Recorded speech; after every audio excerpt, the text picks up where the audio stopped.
তো penis blog চ্যানেলে তোমাদের সবাইকে স্বাগত জানাচ্ছি। তো সর্বপ্রথম আজকে বলি যে আজকে কিন্তু কোনোরকম আমি ব্লগ শেয়ার করব না, আজকে একটা গল্প তোমাদের সাথে শেয়ার করব। সেটা হচ্ছে যে কীভাবে মানে আর কি আমি পেনির মা হয়ে উঠলাম, এই যে পেনিকে নিয়ে তোমাদেরকে এত ভিডিও দিই, তো সেই সম্পর্কে আর কি একটু জানাবো যে কীভাবে পেনির আমি মা হয়ে উঠলাম, ঠিক আছে, কেনই বা পেনিকে নিলাম, ঠিক আছে। তো সেই কারণে অনেকেই শখে পোষে, তো শখে কিন্তু আমরা পুষিনি, আমাদের একটা অন্যরকম কারণ ছিল। তো প্রথমেই বলি যে তোমরা হয়তো অনেকে জানো বা অনেকে হয়তো জানো না যে আমার নাম হচ্ছে পায়েল, ঠিক আছে, আর আমার এখন এজ হচ্ছে 28, ঠিক আছে। তো এখন আমরা পেনিকে অ্যাজ এ বেবি হিসাবেই কিন্তু অ্যাডপ্ট করেছি। তো যে গল্পটা তোমাদেরকে বলবো আজকে, মানে কীভাবে আমি পেনির মা হয়ে উঠলাম, আর তোমরা আর কি যদি যদি কেউ মানে এই ভিডিওটা দেখতে আর কি আগ্রহী হও, তো তোমাদের মূল্যবান সময় বার করে এই ভিডিওটা কিন্তু অতি অবশ্যই দেখো পুরোটাই। তো আজকে আমি আমার জীবনেরই কিছু গল্প আর কি তোমাদের সাথে শেয়ার করবো। তো দেখো, আমার বিয়ে হয়েছিল 2019-এর 21শে ফেব্রুয়ারি। তো মোটামুটি তো 6 বছর হতেই যায়, বুঝতে পারছো। তো বর্তমানে কিন্তু আমি আমার বাবা মার একটাই মেয়ে, ঠিক আছে, কিন্তু আগে আমি কিন্তু মানে বাবা মার একটা মেয়ে কিন্তু হ্যাঁ, তো যেটা তোমাদেরকে বলছিলাম যে দেখো, বর্তমানে আমি বাবা মার একটা মেয়ে, কিন্তু আমি কিন্তু বাবা মার একটা মেয়ে ছিলাম না। তার কারণ হচ্ছে যে আমার কিন্তু একটা দাদা ছিল, ঠিক আছে, সে আমার দাদা মানে বলতে পারো যে আমার প্রায় বন্ধুর মতনই ছিল। আর তার আগে একটা কথা আমি তোমাদেরকে বলি যে আমি কিন্তু একটু সবার থেকে অন্যরকম, সব মেয়েদের থেকে আমি একটু অন্যরকম। তার কারণ হচ্ছে যে আমার জীবনে কিন্তু সম্পর্কের সংখ্যা মানে কাছের মানুষের বলতে পারো 3 থেকে 4 জন, ঠিক আছে, পেনিকে নিয়ে। তার থেকে বেশি সম্পর্ক আমার নেই। তার অন্যতম কারণ হচ্ছে এই যে আমি আমার বাবা মার বর্তমানে একটাই মেয়ে, কিন্তু আগে আমি ছিলাম না, যেটা বললাম যে আমার একটা দাদা ছিল। ও 2022-এ 1 নভেম্বরে মারা যায়, ঠিক আছে। তো মারা যাওয়ার পরে মানে তখন পেনি কিন্তু ছিল না আমাদের লাইফে। তো আমি একদমই মানে একা হয়ে গেছিলাম, আর মানে এতটাই ভেঙে পড়েছিলাম, সংসারের সমস্ত কাজকর্মই করতাম, সবার মাঝখানেই ছিলাম। আর আমার হাজব্যান্ডও আমার পাশে ছিল, কিন্তু কী বলো তো, আমি না একদম ভেঙে পড়েছিলাম ভেতর থেকে। কারণ ও ছাড়া আমার প্রিয় কাছের বন্ধু আর কেউ ছিল না, ও আর আমার স্বামী, এছাড়া আর আমার মানে কাছের বলতে কেউ ছিল না। আমার প্রথমেই তোমাদের বললাম যে আমি সবার থেকে আলাদা। আর আমার জীবনে সম্পর্কের সংখ্যাও কিন্তু খুব কম, বন্ধু বান্ধব সব দিক থেকে রিলেশনশিপ বলতে পারো, সব সম্পর্ক আমার প্রচুর কম। তারও একটা কারণ আছে, সেই গল্পটা আগে আমি তোমাদেরকে বলবো, আর তোমরা যারা আমার ভিডিওটা দেখবে তারা হয়তো বুঝতে পারবে পুরো যে কেন আমি এই কথাটা বলছি। তো দাদা যখন মারা যায়, তো দাদা মারা যাওয়ার পরে আমি একদম ভেতর থেকে একা ভেঙে পড়েছিলাম আর কি। তো মানে তখন কী হয়েছিল বলো তো, কেউ কোনো দিন মানে আমার মনের কষ্টটা বুঝতে চায়নি। আমার বর আমার পাশে ছিল, কিন্তু এছাড়া আমি যেগুলো আশা করেছিলাম যে অন্যান্য ভাই বোন বলো বা নিজের ভাই বোন ছাড়াও তো আরও ভাই বোন থাকে, কোনোদিন কিন্তু কেউ আমাকে ফোন করে বা কিছু করে আমার মনের কষ্টটা জানতে চায়নি। সবাই আশা করেছে যে আমি তাদের সাথে সম্পর্ক রাখবো এত কিছুর পরেও, ঠিক আছে, আমি তাদের সাথে রিলেশান মানে যেচে আর কি বজায় রাখবো। কিন্তু দেখো সেটা তো হয় না, কারণ তখন আমি ভেঙে পড়েছি। মানে দেখো, সবাই আশা করে যে সেই অসময়ে সবাই তোমার পাশে থাকবে, ঠিক আছে, অর্থনৈতিক দিক দিয়ে না হোক, অন্তত মানসিক দিক দিয়ে যাতে সাপোর্ট করে, কিন্তু সেই সাপোর্টটা আমি পাইনি। আর এই গল্পটা আজকে তোমাদেরকে বলার কারণ এটাই, কারণ দেখো, যেহেতু এতদিন আমি একা ছিলাম, কিন্তু এই চ্যানেলটা খোলার পরে কোথাও না কোথাও ইউটিউবের যে ফ্যামিলিটা, তাদেরকে কিন্তু আমি আপন মনে করি। কারণ যারা যারাই সাবস্ক্রাইব করেছো বা যারা যারা ভিডিও দেখো, কিছুটা হয়তো ভালো লাগে বলেই তারা দেখো, নাহলে তো মূল্যবান সময় বার করে এটা দেখতে না, ঠিক আছে। তো দেখো মানেই তাদের কোথাও না কোথাও মনে আমি একটু হলেও জায়গা করতে পেরেছি। তো সেই জন্য ভাবলাম যে এখন তো আর আমি 3-4 জনের মধ্যে সীমাবদ্ধ নেই। তো যেহেতু আমার পরিবারটা একটু বেড়েছে, তাদের সাথে আমার মনের এই কষ্টটা শেয়ার করা দরকার আছে। তাদেরও জানার দরকার যে পায়েল কে। কারণ ফট করে আমি একটা পেনিকে নিয়ে ব্লগ করা শুরু করে দিলাম, একটা ডগকে নিয়ে। আর অনেকেই আছেন যারা এই প্ল্যাটফর্মে কিন্তু ডগ নিয়ে ভিডিও করেন, এটা নতুন কিছু নয়, ঠিক আছে। তো আমার বলার এই কারণটা যে যাতে তোমরা আমার জীবনের পূর্বের যে গল্পটা, আমার আগের যে গল্পটা, সেটা জানতে পারো। তো এবার এই কথাটায় আসি, যেটা বলছিলাম যে সম্পর্কের যে সংখ্যা সেটা কেন কম। এই যে যেটা তোমাকে বললাম যে দাদা মারা যাওয়ার পরে ভেতর থেকে আমি পুরো ভেঙে পড়েছিলাম। তো কোনো দিন না কেউ আমার মনের কষ্টটা জানতে চায়নি, মনের কষ্টটা কেউ বুঝতে চায়নি, কেউ পাশে এসে তখন সেভাবে দাঁড়ায়নি, যে মানে মানসিক দিক দিয়ে আমাকে ভরসা দেয়নি। পুরো আমি একদম একা ভেঙে পড়েছিলাম বলতে পারো। আর একটা জিনিস তোমাদেরকে বলছি, যারা বিবাহিত তারা এই জিনিসটা রিলেট করতে পারবে, যে 2019-এ বিয়ে হয়েছে, মানে আমার 6 বছর হয়ে গেছে বিয়ে, ঠিক আছে।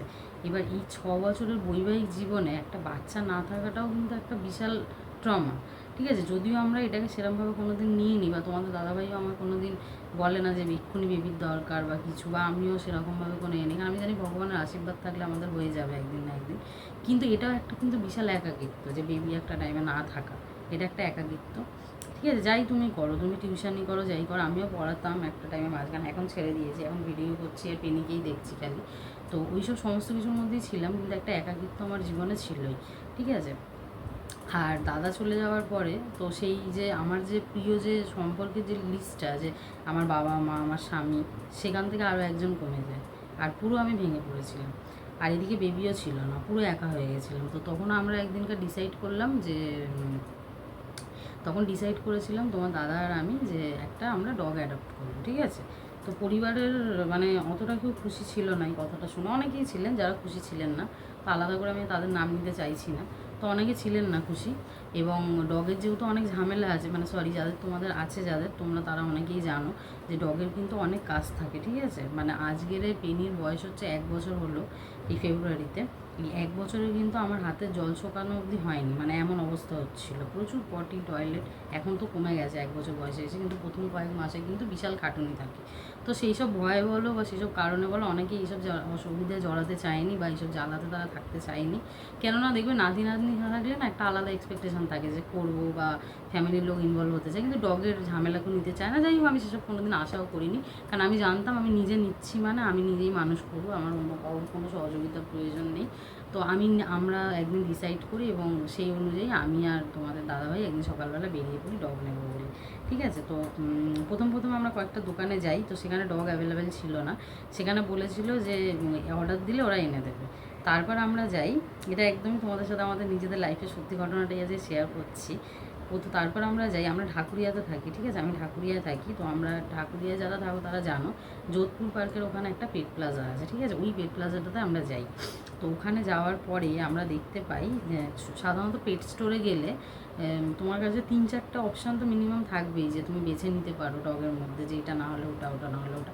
কিন্তু যাই হোক, সেদিন যখন আমরা গেছিলাম, সেদিনকারে কিন্তু মানে একমাত্র পেনি ছাড়া কিন্তু আর অন্য কোনো ডগ ছিল না, এটা সত্যি কথা। পেনি ল্যাব্রাডর, ওই মানে আমাদের ওকে তো এখন পেনি নাম দিয়েছি, তখন ও ল্যাব্রাডর ছিল 38 ডেজের। যাই হোক, তো তখন ও ছাড়া আর খাঁচার মধ্যে কেউ ছিল না। আর ওর একটু ব্যাপারটা কী হয়েছিল, যেটা ওনার বললেন যে ও একটুখানি না মানে আন্ডার ওয়েটেড ছিল, তো মানে একটু রোগা পাতলা দেখতে ছিল। তো যার জন্য যেটা দেখবে যারা অ্যাট্রাকটিভ হয়, সুন্দর হয়, সেই জিনিসই মানুষ আগে নিতে চায়, এটা স্বাভাবিক। তো অন্যান্য ডগগুলো সেল হয়ে গেছিলো, এ কিন্তু তখনও সেল হয়নি, এ ছিল ওই দিনই, আর ও একাই ছিল।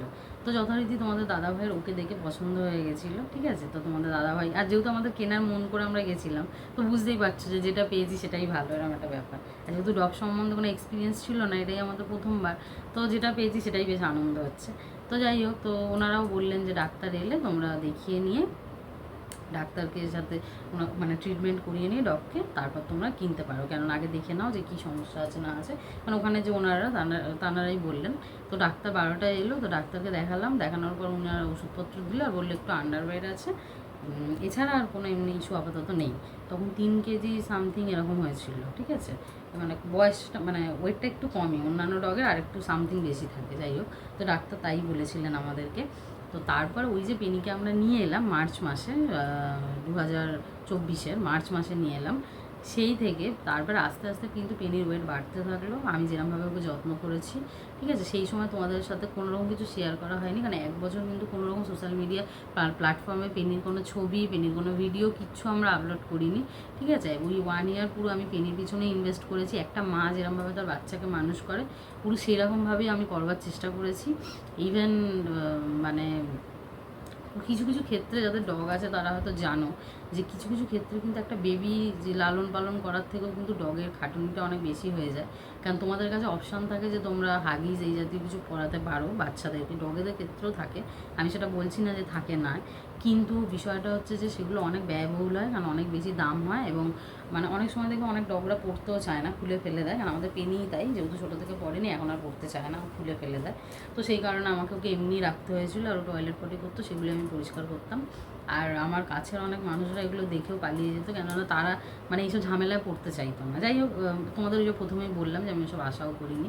তো এখন তো প্রায় পেনি আমার 1 বছর হয়ে গেছে, আর তারপরেই আমি একদিন জানুয়ারি মাসে 1 জানুয়ারি থেকেই আমার মনে হয় চ্যানেলটা খোলা আছে, 2 জানুয়ারি থেকে আমি ভিডিও দিয়েছি, তোমরা দেখতে পারো। তো তখনই আমি ডিসাইড করেছিলাম যে এবারে আমি একটা ইউটিউব চ্যানেল খুলবো এবং সেখানে আমার আর পেনির যে সুন্দর মুহূর্তগুলো আছে সারাদিনে সেগুলো তোমাদের সাথে শেয়ার করব। আর তোমরা যদি মানে যারা যারা ইন্টারেস্টেড হও তারা অতি অবশ্যই নিশ্চয়ই দেখবে, অনেক ভালোবাসা দেবে। তো এই উদ্দেশ্যেই কিন্তু আমার চ্যানেলটা খোলা হয়েছিল। তো এই জন্যই এইভাবে আমি আস্তে আস্তে পেনির মা হয়ে উঠলাম। তো এটাই আর কি তোমাদের সাথে যে শেয়ার করলাম যে কী কারণে এবং কীভাবে আমি পেনির মাটা হয়েছি, ঠিক আছে। আর তোমরা যারা ভিডিও দেখো, যারা আমাদেরকে ফলো করো, তারা কিন্তু অনেকেই হয়তো লক্ষ্য করেছো যে পেনি কিন্তু পুরো আমাদের বাচ্চাদের মতন, মানে বাচ্চার মতন করেই আমরা ওকে মানুষ করেছি। আর ও কিন্তু যথারীতি আমাকে মাই ভাবে, আর তোমাদের দাদাদেরকে বাবা ভাবে, মানে আমার হাজব্যান্ডকে। কেননা অনেক কিছুতে বুঝিয়ে দেয় যে ও আমাকে মাই ভাবছে বা মায়ের মতনই ফিল করে আমার সাথে, ঠিক আছে। তো এই হচ্ছে গল্প আজকের, যে কীভাবে আমি পেনির মা হয়ে উঠেছি। আর সবথেকে বড় বিষয়টা হচ্ছে যে আমার লাইফে যে একাকিত্বটা ছিল, একাকিত্বটা এখনও আছে, আমি বলবো না যে নেই। একাকিত্ব এখনও একটা আছে, বা বাচ্চা যে নেই এখন আমার, সেই দুঃখটাও আমার কোথাও না কোথাও আছে, নেই বলবো না। সেগুলো আমি জানি একদিন না একদিন আমার পূরণ হয়ে যাবে, ঠিক আছে। কিন্তু মানে আমার দাদা চলে যাওয়ার পর আমার যে মনে এত কষ্ট ছিল, যে আমি পুরো ভেঙে পড়েছিলাম, একা হয়ে গেছিলাম, ঘরে একা থাকতে পারতাম না, এই একটা যে আমার কষ্টটা, সেই জিনিসগুলো কিন্তু পেনি আসার পর অনেক পূরণ হয়েছে। আর মা কেমন হয়, মাকে কী কী স্যাক্রিফাইস করতে হয়, ঠিক আছে, সেই জিনিসগুলো কিন্তু আমি অনেক কিছু শিখে গেছি পেনি আসার পরে। কারণ পেনি আসার পর আমার বাইরে বেরানো, আমার বাইরে অনেক জায়গায় যাওয়া, সব কিছু স্যাক্রিফাইস হয়ে গেছে, অনেক কিছু করতে হয় এখন আমাকে। কারণ তোমরা জানো ডগকে নিয়ে সব জায়গায় যাওয়া পসিবল নয়, যাদের 4 হুইলার আছে তাও নিয়ে যাওয়া পসিবল, 2 চাকায় তো সম্ভবই নয়। তাও আমরা অনেক সময় ওকে গাড়ি ভাড়া করে চেষ্টা করি এদিক ওদিক ঘুরতে নিয়ে যাওয়ার। রিসেন্ট মন্দারমণি গেছিলাম, তখনই তোমরা ভিডিও দেখেছিলে। তো সেটাই মানে এইভাবে আমি শিখে গেছি যে মা কিরমভাবে হতে হয় বা মায়ের ফিলিংসটা কী, এগুলো কিন্তু আমি বুঝে গেছি। আর আশা করি আগামী দিনে যখন আমার নিজের বেবি হবে, মানে পেনির কোনো ভাই বা বোন, যেটা আমরা আলোচনা করি তখন হবে, তখনও আমি আরও এক্সপিরিয়েন্স করবো যে মা হওয়ার অভিজ্ঞতাটা কী। আর একাকিত্বটা আমার ভবিষ্যতে আরও কাটবে, তো এটাই আমি আজকে আশা করি। তো আজকেও আমি তোমাদের সাথে শেয়ার করে গেলাম যে আমার জীবনের এই ছোট্ট গল্পটা তোমাদেরকে, ঠিক আছে, যে কেন আমি সবার থেকে ডিফারেন্ট, কেন আমার জীবনে সম্পর্কের সংখ্যাগুলো কম। আর তোমরা তো নিশ্চয়ই বুঝেই গেছো, তোমাদের মনে জিজ্ঞাসা থাকবে না যে সম্পর্কের সংখ্যাগুলো আমার কেন কম, কেন না। মানে দেখো, অসময়ে কেউ যদি তোমার মনের কষ্ট বুঝতে না চায়, কেউ যদি তোমার কাছে আসতে না চায়, তো সেখান থেকে স্বাভাবিক একটা দূরত্ব তৈরিই হয়ে যায়, ঠিক আছে। তো সেখানে নতুন করে বলার আর কিছু নেই। হয়তো জানি না, অনেকের অপিনিয়ন আলাদাও হতে পারে, বাট আমার কাছে এটাই অপিনিয়ন। তো সেই জন্য আমি এখন এরম হয়ে গেছি। তো এখন আমার জগৎ বলতে শুধু তোমাদের, আমার হাজব্যান্ড, আমার পেনি আর আমার মা বাবাকে নিয়ে, ঠিক আছে। তো এইভাবেই আমার দিনগুলো কেটে যাচ্ছে। আর তার সাথে তো তোমরা আমার নতুন এখন বন্ধু অ্যাড হয়েছো, তোমরা যারা দেখছো, ভালোবাসা দিচ্ছ সবাইকে, আমিও অনেক ভালোবাসা। তো তোমরা সবাই ভালো থেকো, অনেক ভালোবাসা তোমাদেরকেও দিলাম। তোমরা সবাই ভালো থেকো। ভিডিওটা যদি ভালো লাগে তো অতি অবশ্যই পুরো কিন্তু দেখার চেষ্টা করো। তো টাটা।